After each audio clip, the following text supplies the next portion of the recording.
Former President Goodluck Jonathan has indicted Obama, the atrocity Obama committed in 2018.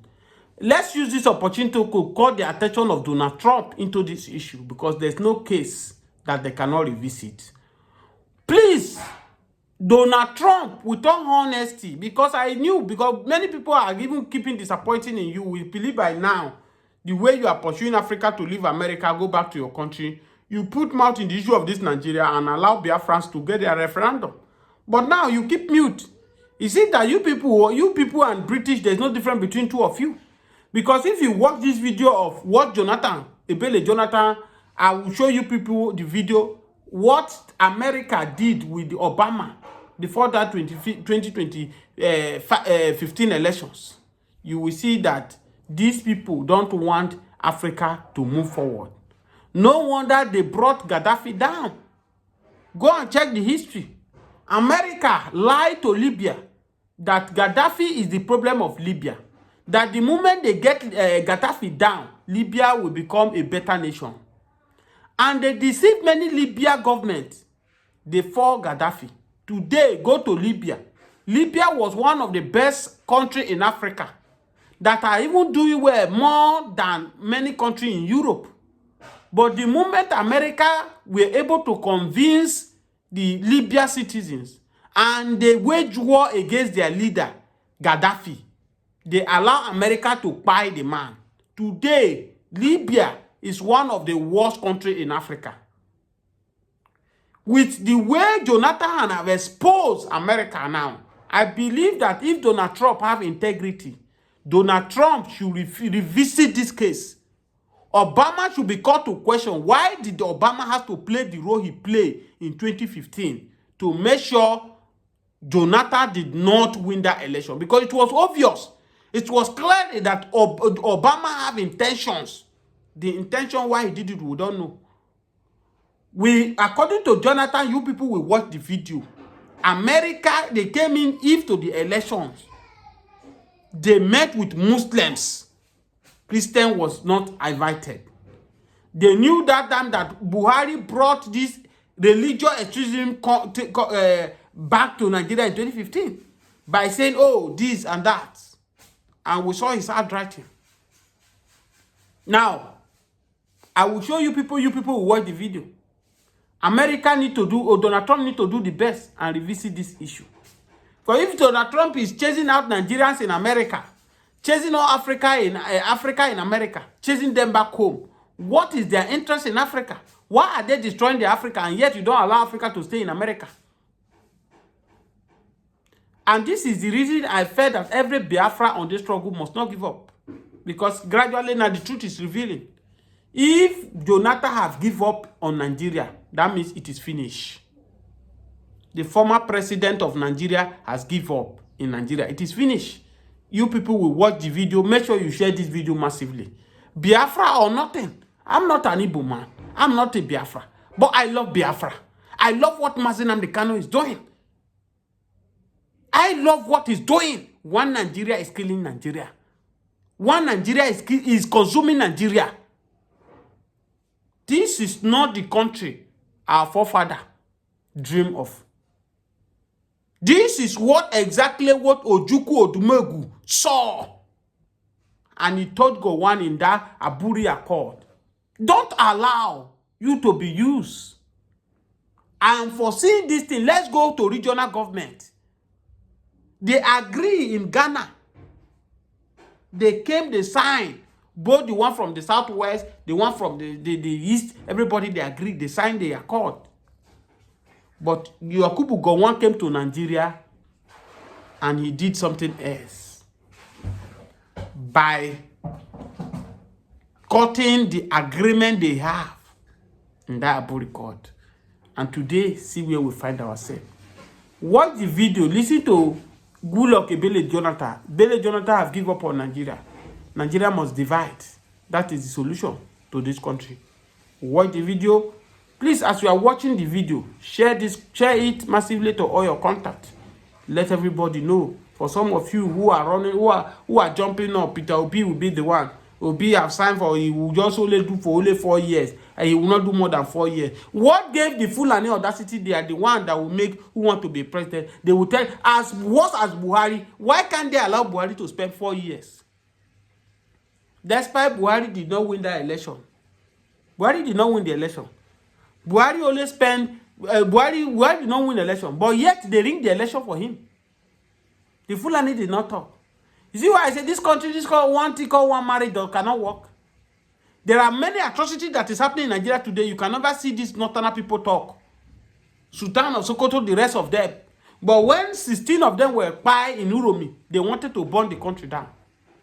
Yes. They wanted to burn the country down. We can see the killing in Benue, killing in Enugu, killing in everywhere. Have you heard any of them condemn it? They will never condemn it. No. They can't condemn it. They cannot condemn it. Yes, because it's their own. Because they are in the same page. They are the same page. Have you heard now that there are a House of Assembly member now they've discovered it's a Boko Haram? In the National Assembly, they are using taxpayers' money to pay his. Please, let me watch this video. Watch the video and share this video massively. Share it to all your contacts. I'm coming to analyze. Maybe because some Americans had, this group of Americans that predicted that Nigeria was going to disintegrate within that period. So whether people were working to ensure that their prediction manifests, I don't know. But there was a significant show of interest. American Secretary of State? Secretary of State don't visit country at the eve of elections, traditionally, because they want to keep away, even if they're interested, they don't want to be seen as directly manipulating the electoral process. But before the elections, America, the State House, sent for some northern governors to have a meeting in the US to discuss the Nigerian election. And of course, Nigerian election, they have North and South divide, Christian-Muslim divide. They invited the northern governors that are Muslims. The Christians were not invited to the US. And the Secretary of State came directly to the country to have various meetings. I don't see as the president of Nigeria for me to engage with America for a fight. So it's not going to be necessary. It will affect my citizens and so on. So, but we saw the significant external interest, and you saw what was happening in the country. I wouldn't want to go further than this. Maybe when I publish my biography, I'll go a little more than this. There are certain things that were happening. So, of course, you will know the results long time before it will be announced, even before it will be brought to the center for that. You already know. And that is why these days, you see, even the last election in Ghana, the vice president congratulated Mahama, even before, because you know their results and so on. So he knew where they were going, and I know that the country was tense. I know, maybe because of the statements made by Buhari himself when he said both the baboon and the dog will be soaked in blood. So young people we have kind of mobilized to the level of frenzy to cause maximum violence if people don't get what they want. People were announcing, okay, they will run a parallel government and so on. But those doesn't bother me. But since I was the president of the country, and I also know that even in the Niger Delta, people were also ready to fight back, even though there are not many. But I know they could cause maximum damage, because if the Niger Delta people are going to fight, instead of fight, they will not fight human beings, they will fight oil installations. And it will cause maximum damage to the country, which I don't think it was. So from within that period, a lot of things were going through my head. They process so many things per second. And until you are into that kind of a situation, then you know how many things get through your brain every second. And I reflected back. As a president, I worked with a very strong economic team. People like Ngozi, who was the finance minister and the coordinating minister of the economy, Aganga, who was the trade and investment minister, the Dr. who was doing very well in agriculture. So we have done very well. we encouraged people to come and invest in the country. And Nigeria was the number one country for foreign direct investment in Africa then. And our economy was. So when I have encouraged people, in most cases, when Aganga make arrangements, when we travel, I had used to address the investors before I hand over to him. So my face was seen as the face driving the economy of the country. And I looked through that if we have maximum crisis, all these people that have encouraged to come and invest in Nigeria, they will lose their money and so on. Besides the fact that people will die. In fact, I had in a good authority how so many houses in Abuja would have been burnt if things have gone a particular way. But even if I had won the election genuinely, yes, I had no problem. But since they manipulated the process and they are announcing figures that I was the president of the country, I'm not the one to doubt the result of INEC that appointed the people. So it will look silly for me because I appointed the people. So I said, well, it is my fault. So I will not want the country and investors to suffer. Wow. So the best thing to do was for me to announce the result, not to allow INEC to announce the result. Because if I allow INEC to announce the result, the over jubilation, they could do havoc to some parts. So while waiting, I announced the results. That was why I made that friend call. It was to announce the result, even though they were still collating. But I said, let me announce the result. And I remember that day in the sitting room, I was there. I know Minister Ngozi was there. Some ministers were there. Some of my aides were there. And, people were talking. The waitings are going, the different options. Yes. But I was just listening because as the head of state then, I was more interested in the security of the country. I was not too much interested about the fate of Jonathan after the election. That it didn't bother me that much. But how will Nigeria still be peaceful until the next government take over?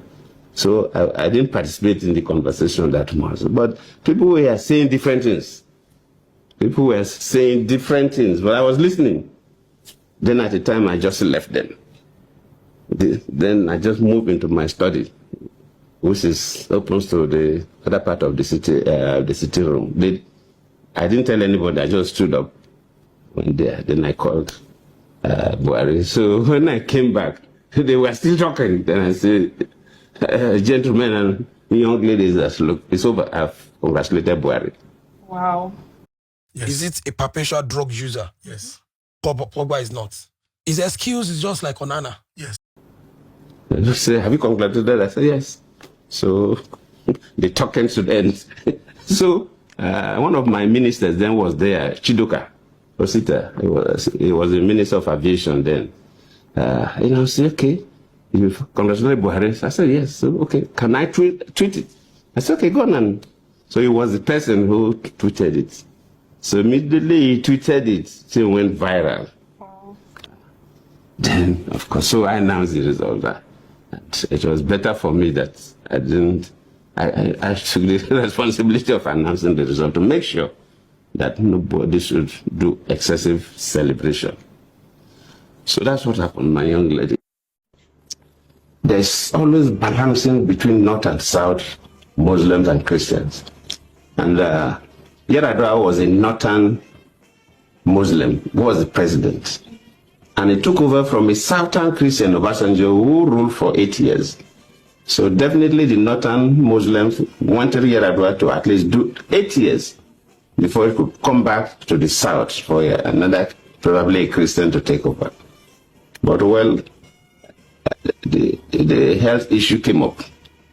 And it was the problem. And that is why even to allow me to act was an issue. When Yar'Adua was going for the medical checkup, actually a letter was written. Of course, the Constitution says that for the Vice President to act, the President will send a letter to the Senate and the House of Reps, informing them. That letter was written, But the person who the letter was handed over to, I will not mention the name to you now, was one of the aides of Yar'Adua, refused to submit the letter to the National Assembly. And Yar'Adua became so ill that he had no control of issues. So we had the country where the president was not available and there was no acting president. Yes, as a vice president, you can take over the responsibilities of some responsibilities of the president. You know, the president of Nigeria has two main responsibilities. First, you're the chief executive of the country, so like a prime minister of a country. That the vice president can assume you don't need any transfer. And I was doing that because we're having an executive council meeting, we're approving memos for ministers, so the government was going on. But there was no commander-in-chief. This is the second responsibility of the president of Nigeria, besides being the executive head of the country. And there's nothing like acting commander-in-chief. Either you're a commander-in-chief or not. But when you become an acting president, you are at the same time a commander-in-chief. So that was lacking, and no country allows that gap. A country like America, they don't allow that gap at all. Yes. If American president wants to, even if it's a whitlow, that he require anesthesia, that he will be off for 5 minutes, he will hand over to the vice president. Yes. Before that procedure. Immediately he regained consciousness to take over. But we stayed for some time.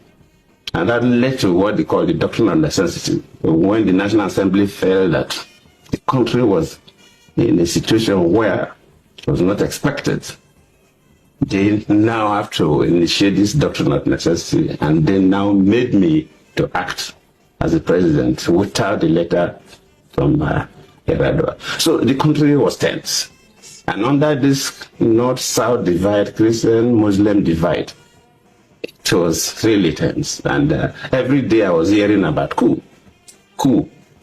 I remember one day, I will not mention the names of some of my friends, came to look, Vice President, that time I was not even acting. They have not even moved the doctrine of necessity. I was still the Vice President. No, you don't have to sleep here.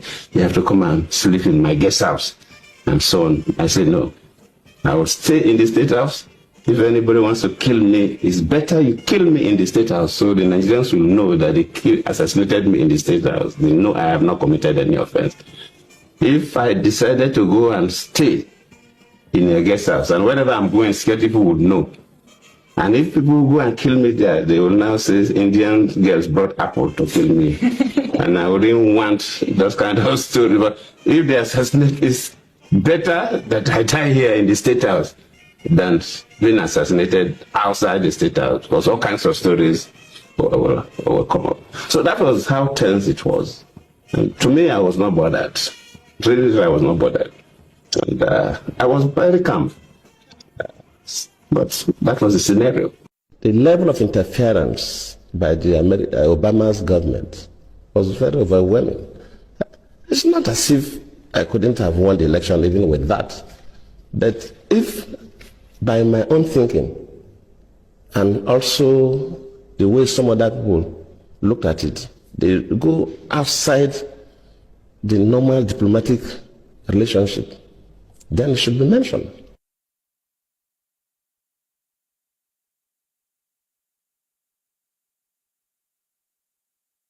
Sending that person to Nigeria at the eve of election, after Obama even issued a statement directing Nigerians to vote for the next chapter, that tells you something. And we should not sweep these things under the carpet. If a foreign country, whether African country or even America or any other country, interferes with our own elections, we should mention it.